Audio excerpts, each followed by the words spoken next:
یہ کہانی ایک ایسے انسان کی ہے جو اپنے بچپن کی محبت کو کھو دیتا ہے، جس کے ساتھ اس نے اسکول میں پڑھا تھا۔ تو آئیے دیکھتے ہیں کہ اس کہانی میں ایسا کیا ہوتا ہے کہ اسے اپنے بچپن کی محبت کھونی پڑتی ہے۔ ہم دونوں ایک ساتھ ہی اسکول میں پڑھا کرتے تھے۔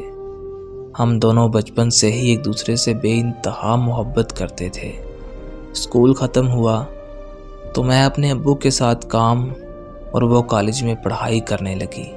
فون پر ہماری دن رات بات ہوتی تھی۔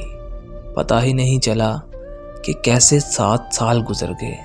پھر سوچا کہ اب شادی کر لیتے ہیں، تو مجھے پتہ چلا کہ اس کی منگنی اس کے کزن کے ساتھ زبردستی کر دی گئی ہے۔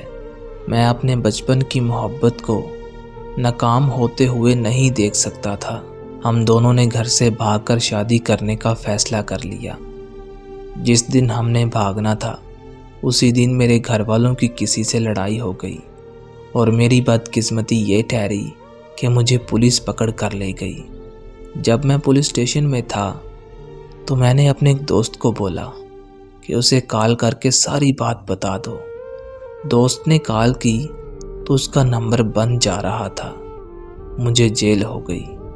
میں ہر وقت پریشان رہتا تھا۔ جیل میں اپنے دن گن گن کے گزارنے کے بعد جب میں باہر آیا تو پتہ چلا کہ اس کی شادی اس کے کزن کے ساتھ ہو چکی ہے۔ یہ سن کر تو میری دنیا ہی ہل گئی۔ اس دن سے آج کے دن تک ایسا کوئی دن نہیں گزرا جس دن اس کو یاد کر کے میں نہ رویا ہوں۔ کچھ سوالات مجھے ہر روز اذیت دیتے ہیں کہ آخر اس دن ہی کیوں مجھے پولیس پکڑ کر لے گئی۔ جس دن میں نے کال کی تو اس دن اس کا نمبر کیوں بند تھا؟ کیا یہ قسمت کا قصور ہے؟